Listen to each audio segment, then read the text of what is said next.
चलिए आप देख सकते हैं एक महिला है, आप देख सकते हैं कि यहाँ पर पूरा पर्दे का ख्याल किया गया है। सियासत के खिलाड़ी जब सियासी मैदान में ही अपने काम अंजाम देते हैं तो समाजी खिदमतगारों को सड़कों पर उतरना पड़ता है इंसानी ज़िंदगी बचाने के लिए। आप देख रहे हैं कि पूरे भारत में कोरोना की वजह से कैसे हालात हैं। इन हालात के अंदर भी कभी जो है IPL मैच करवाए जा रहे हैं, तो कभी जो है बंगाल के अंदर इंतखाबात हो रहे हैं। या औरंगाबाद का भी आप मंजरनामा देखेंगे तो जितने भी पब्लिक रिप्रेजेंटेटिव्स हैं वो सब जो है घर के अंदर क्वारंटीन हो गए। लेकिन इन हालात के अंदर सबसे ज़्यादा अगर किसी ने खिदमत अंजाम दिया है तो वो समाजी तंजीमों ने ही दिया है और समाजी खिदमत करने वाले लोगों ने दिया है।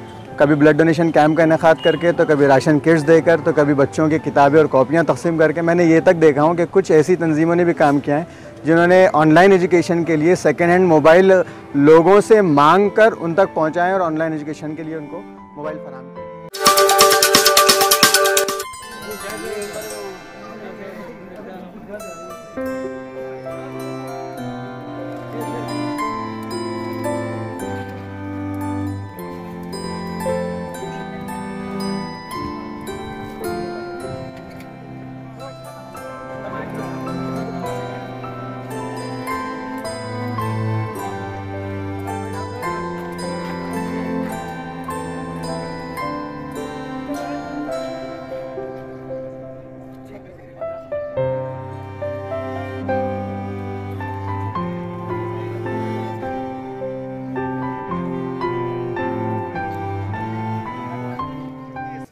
MA फाउंडेशन के अध्यक्ष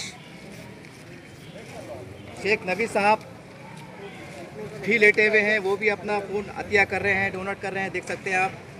और ये पूरी टीम, ये फाउंडेशन की, ये सब जिम्मेदार लोग बारी बारी से खून दे रहे हैं और प्रयास कर रहे हैं कि ज़्यादा से ज़्यादा खून घाटी अस्पताल में पहुंच सके और ऐसे मरीज़ जो जान से जूझ रहे हैं, जो खून की किल्लत से परेशान हैं, उनको ये खून मिल सके।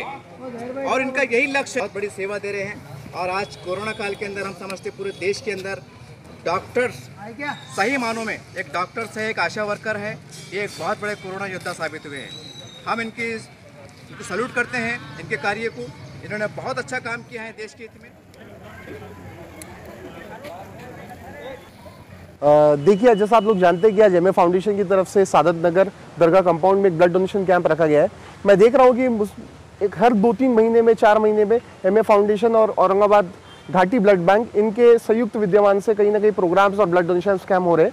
जैसा कि आप लोग जानते हैं, पैंडेमिक की वजह से ब्लड की काफ़ी स्कैर्सिटी है, ज़्यादा से ज़्यादा लोग आगे बढ़े। अगर हम लोग देखें तो 125 करोड़ की आबादी में सिर्फ 1 करोड़ 20 लाख लोग ब्लड दे रहे हैं, जो कि समझो एक 1.2% लोग ब्लड दे रहे हैं। हम समझना चाहिए कि जितने भी युवा है, जिनकी एज 18 साल से ऊपर है और 40-45 साल से नीचे है, जो लोग फिट है, वो उनकी जिम्मेदारी समझे, एक सामाजिक दायित्व समझे और आगे बढ़े, ब्लड डोनेशन ज़्यादा से ज़्यादा करे।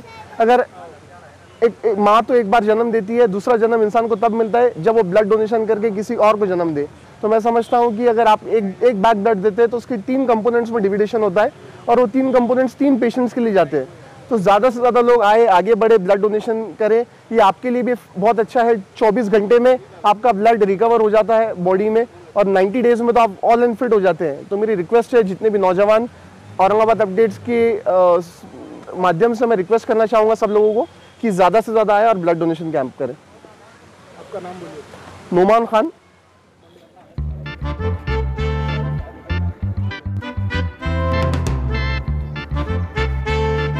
देश में अक्सर ये कहा जाता है, इस पे जोर भी दिया जाता है कि हिंदू मुस्लिम दलित एकता पे बल दिया जाए, और यही हमारे देश की खूबसूरती है। और यही कुछ आज देखने को मिल रहा है कि आज एक हिंदू भी खून दे रहा है, मुसलमान भी दे रहा है, दलित भी दे रहा है, सिख भी दे रहा है। यही हमारी भारत की शान है। चलिए इस मौके पर इनके विचार जानना चाहेंगे। सर, आपका शुभ नाम बोलिए, आपके फाउंडेशन का नाम बोलिए और आपके इस वक्त पर वो क्या विचार, ये बोलिए।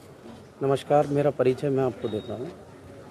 हम स्वर्गीय राजू भैया त्रिवेदी प्रतिष्ठान के अंतर्गत 7 साल से काम कर रहे हैं और इसके अलावा हमारा और एक संगठन है जो महाराष्ट्र भर काम करता है। वो टाइगर ग्रुप के माध्यम से हमारे जो अध्यक्ष है तानाजी भाऊ जादव, इनके मार्गदर्शन में हम काम करते हैं। आज बहुत अच्छा लग रहा है यहाँ पर आकर। देख रहा हूँ कुछ महिला भी, मतलब पहली बार ऐसा महसूस हो रहा है कि महिलाओं में भी जागरूकता है ब्लड डोनेशन को लेकर। हमारे दोस्त नावेद भाई ने जो ये कार्यक्रम आयोजित करा है ब्लड डोनेशन का, आज बहुत कठिन प्रसंग चल रहा है कि जहाँ पर ब्लड की कमी है, और ऐसे सिचुएशन में ये जो ब्लड का आयोजन किया गया है हमारे नावेद भाई की तरफ से, इनका मैं शुक्रिया अदा करना चाहता हूँ। ऐसा ही काम आप करते रहे, आपके पीछे हम सक्षमपने से हम खड़े हैं, आपको जो भी मदद लगेंगी हम करने के लिए तैयार है। वैसे तो उनका काम अच्छा है नावेद भाई का, चाहे घाटी की मदद हो, वहाँ पर हमने काफ़ी बार नावेद भाई को फ़ोन किया है ब्लड के इसमें, तो ऐसा एक बार भी नहीं हुआ है कि मतलब एक कंप्लेंट ऐसी भी नहीं आई है कि किसी को समझो हमने भेजा और वो खाली हाथ आया, ऐसा कभी नहीं हुआ है। तो समाज में बहुत सारे लोग रहते काम करने वाले, पर नावेद भाई जैसे लोग कम है। इनका मैं शुक्रिया अदा करता हूँ। ऐसे आप काम करते रहिए, हमारे आपके साथ शुभकामनाएं रहेंगे। एक छोटा भाई बोलकर आपके साथ हम हमेशा खड़े रहेंगे।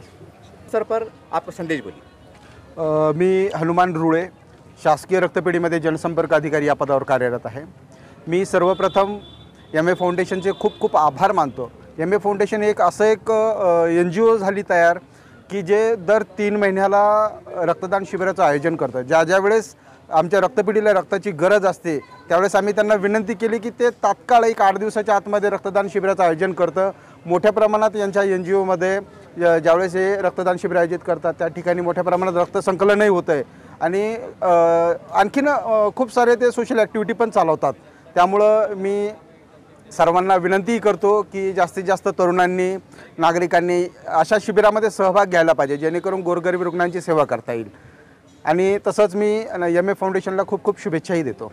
धन्यवाद। वक्त मेरे साथ मौजूद है एम ए फाउंडेशन के अध्यक्ष सदर साहब, आपको हमारी एसडीएम की ओर से, जनता की ओर से बहुत बहुत बधाई, मुबारकबाद। ये मामूली काम नहीं है साहब, एक खून की कतरे से अगर किसी की जान बचती है तो ये बहुत बड़ा पुण्य का काम है। तो चलिए आपका खैर मकदम है, स्वागत है। इस मौके पे आपकी प्रतिक्रिया बोलिए, संदेश बोलिए। अस्सलाम वालेकुम।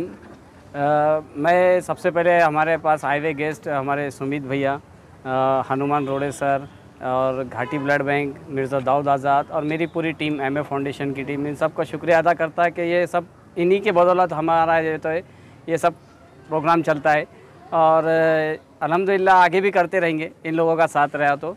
और अभी आज जो कैंप हो रहा है हमारा, तो अल्हम्दुलिल्लाह हमारा एक वो है, एक टारगेट है कि हम ये आज 150 तो भी हम इंशाल्लाह करके रहेंगे।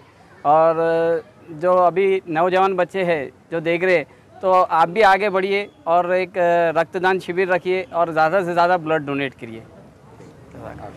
चलिए मेरे साथ मौजूद है मिर्ज़ा दाऊद साहब, और ये एजुकेशनल फील्ड के ऊपर बहुत मेहनत करते हैं। जो गरीब बस्ती में लोग, छात्राएं रहती है, इनको कापी है, किताब है, यूनिफॉर्म है, उनकी एक बहुत आर्थिक मदद करते रहते हैं। इनका लक्ष्य यही है, लेकिन इन्होंने थोड़ा झुकाव है कोरोना काल के कारण, जरा फाउंडेशन की तरफ भी किया है, ब्लड की तरफ भी किया है, कहीं ना कहीं इसके अंदर भी सौभाग्य ले रहे हैं। सर आपका बहुत बहुत आपको बधाई, आपने बहुत शुभ अवसर पे आपने काम किया और आपका काम कर रहे हैं। इस वक्त आपका शुभ नाम बोलिए, आपके फाउंडेशन का नाम बोलिए और आपका संदेश बोलिए। मेरा नाम मिर्ज़ा दाऊद आज़ाद है। मैं तो मुस्लिम यूथ फोरम का सदर हूँ, लेकिन एम ए फाउंडेशन से भी वाबस्ता हूँ और एम ए फाउंडेशन के ज़रिए भी जो है हम समाजी खिदमत अंजाम दे रहे हैं।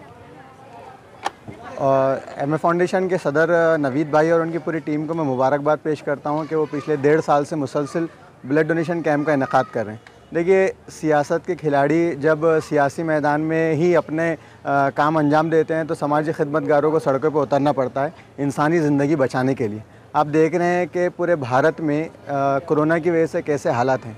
इन हालात के अंदर भी कभी जो है IPL मैच करवाए जा रहे हैं, तो कभी जो है बंगाल के अंदर इंतखाबात हो रहे हैं, या औरंगाबाद का भी आप मंजरनामा देखेंगे तो जितने भी पब्लिक रिप्रेजेंटेटिव्स हैं वो सब जो है घर के अंदर क्वारंटीन हो गए। लेकिन इन हालात के अंदर सबसे ज़्यादा अगर किसी ने खिदमत अंजाम दिया है तो वो समाजी तंजीमों ने ही दिया है और समाजी खिदमत करने वाले लोगों ने दिया है।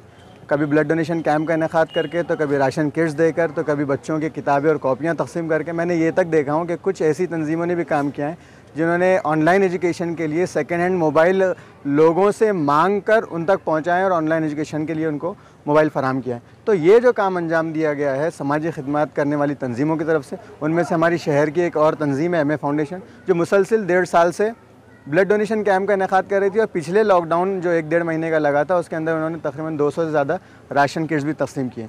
तो ये जज्बात इंसानी हमदर्दी के हैं और ऐसे लोगों से इंस्पायर होकर और नौजवान जो सड़कों पर, थिएटरों में, होटलों में, नुक्कड़ और चौराहों पर बैठे हैं, वो इनसे इंस्पायर होकर वो भी ऐसे खिदमत अंजाम दें, क्योंकि इस वक्त मुल्क को ऐसे नौजवानों की बहुत ज़्यादा ज़रूरत है। में घूमे हैं, लोगों से मिले हैं, तो कई लोगों के मन में ऐसी मानसिकता में एक बात बैठी हुई है कि खून देने से शरीर का खून कम हो जाता है, वीकनेस पैदा होता है और बाद में खून पैदा नहीं होता है। इस तरह की अनेक बातें हैं, पता नहीं है कहाँ तक सही है, क्योंकि आप डॉक्टर हैं, तो इस मौके पर इसकी थोड़ा सा विश्लेषण कीजिए कि क्या सही है क्या गलत। जी ठीक है, मेरा नाम डॉक्टर शोएब सैयद है, मैं ब्लड ट्रांसफ्यूजन ऑफिसर हूँ घाटी ब्लड बैंक के अंदर। ठीक है, तो ये लोगों की बहुत ज़्यादा गैर समझ है कि ऐसा कुछ होता है। असल में कैसा होता है, अपन जब खून देते हैं, सबसे पहले तो खून देना एक बहुत अच्छा चीज़ माना जाता है, क्योंकि खून की बहुत ज़रूरत होती है। ठीक है, अगर कोई ज़रूरतमंद को अगर आपका खून मिल रहा है तो उसकी जान भी बच सकती है कभी कभी। अब लोगों को लगता है कि हम खून देंगे तो हमारा क्या होगा, दूसरा तो बच जाएगा लेकिन हमारा क्या होगा, तो ये सबसे बड़ी गैर समझ है उनकी। कैसा होता है कि जब कोई इंसान खून देता है तो जो खून का जो वॉल्यूम बॉडी के अंदर होता है, जितना एक खून का होता है, वो 48 घंटे के अंदर रिकवर हो जाता है। ठीक है, और जो आरबीसी, जो हीमोग्लोबिन लेवल होता है, अपन सबसे पहले खून तो हीमोग्लोबिन लेवल चेक करके लेते हैं, जो रेड ब्लड सेल की वजह से होता है। ठीक है, तो जो रेड ब्लड काउंट होता है जो अपना, तो वो 4 हफ्ते में या 6 हफ्ते में रिकवर हो जाता है। तो जो खून का जो वॉल्यूम होता है बॉडी के अंदर, जितना खून होता है, वो तो 48 घंटे के अंदर रिकवर हो जाता है, और बाकी का जो रेड सेल का काउंट होता है वो 1 महीने के अंदर मिनिमम रिकवर हो जाता है, तो हीमोग्लोबिन लेवल जो होता है। तो इससे खून देने से ना कोई कमज़ोरी आती है, बस अपन एडवाइस ये करते हैं सबको कि खून देने के बाद 4 ग्लास पानी पियो अच्छे से। पानी ज़्यादा पिए तो उतनी जल्दी अपना खून का वॉल्यूम जो होता है वो बढ़ जाता है। तो मिनिमम 2 दिन के अंदर जितना खून अपन दिया उतना वापस हो जाता है। हीमोग्लोबिन का 1-2 पॉइंट जो होता है वो 1 महीने के अंदर रिकवर हो जाता है। खाना और डाइट अच्छी रही तो 1 महीने के अंदर अंदर जो हीमोग्लोबिन लेवल होता है वो हो जाता है। लेकिन जिनका जो 12 के ऊपर हीमोग्लोबिन जो अपन लेते हैं, तो वो हीमोग्लोबिन लेवल अगर थोड़ा बहुत 1-8 पॉइंट कम भी हुआ है तो वो नॉर्मल के अंदर ही होता है, तो डरने की कोई बात नहीं रहती है। तो सर ऐसा भी माना जाता है, बात भी कहाँ तक सही है? जी जी, ऐसा होता है कि जनरली नौजवान को इसलिए बोलते हैं अपन क्योंकि उनके अंदर कोई डिसीज़ नहीं होती है, उनकी ताकत क्षमता अच्छी होती है, उनकी डाइट अच्छी होती है। जो बूढ़े लोग 50 के ऊपर होते हैं, कभी कभी उनको डायबिटीज़ की प्रॉब्लम रहती है, किसी को ब्लड प्रेशर की प्रॉब्लम रहती है, और सबके गोलियाँ चालू रहते हैं। मोस्टली इंडिया के अंदर ऐसा है कि 50 के ऊपर 50 to 70% लोगों को डायबिटीज़ है और ब्लड प्रेशर की प्रॉब्लम है, तो उसके गोलियाँ चालू होने की वजह से अपन उनका खून नहीं ले सकते हैं। दूसरी बात ये है कि जो बुज़ुर्ग लोग होते हैं, जो 50 साल के ऊपर होते हैं, वो कभी कभी क्या होता है, थोड़ा सा डर भी जाते हैं, कुछ उनको चक्कर आए वगैरह आए, तो इसलिए अपन उनको थोड़ा सा अवॉइड करते हैं। और दूसरी बात ये है कि कुछ ही ऐसे होते हैं जिनको खून पतला होने की टैबलेट चालू होती है, किसी को कुछ कोलेस्ट्रॉल वगैरह के प्रॉब्लम है तो उनका अपन खून नहीं ले सकते, क्योंकि उनको ऑलरेडी खून पतला होने की गोली चालू रहती है, तो इसलिए अपन उनका खून नहीं लेते हैं। सर ऐसे भी देखा जाता है, खासकर महिलाओं की बात करूंगा मैं, जी। कि जिनके दूध पीते बच्चे होते हैं, छोटे बच्चे होते हैं, या अपना डिलीवरी पीरियड चल रहा होता है, जी जी, तो ऐसा माना जाता है कि ऐसी महिलाओं ने नहीं देना चाहिए। क्या आप डॉक्टर के होने के नाते बताएंगे कि जैसा मान लीजिए किसका 8 महीने का बच्चा है, 1 साल का बच्चा है, जी जी, तो क्या वो महिलाएं खून दे सकती है? अपन जनरली उनका नहीं लेते हैं। क्यों नहीं लेते हैं? क्योंकि ऑलरेडी उनका हीमोग्लोबिन लेवल, जैसे मैंने आपको बताया, वो कम होता है। प्रेगनेंसी के अंदर क्या होता है, अपन ऑलरेडी उनकी हीमोग्लोबिन लेवल जो होता है वो ऑलरेडी कम रहता है, उसके लिए अपन उनको आयरन टैबलेट्स देते हैं खून बढ़ाने के लिए, क्योंकि जो बॉडी की ज़रूरत रहती है वो बढ़ जाती है, बच्चे की भी और माँ की भी। ठीक है, तो इस वजह से अपन उनका नहीं लेते हैं। तो जब ज़रूरत बढ़ जाती है तो अपने को उनको एक्स्ट्रा में सप्लीमेंट देके iron tablets, folic acid tablets देनी पड़ती है। अब उसके बाद में अगर जब डिलीवरी होती है तो ऑलरेडी ब्लड लॉस होता है वगैरह, तो ऑलरेडी उनके ब्लड की जो कम रहती है उनकी, तो उस वजह से अपन उनको अवॉइड करते हैं लेना।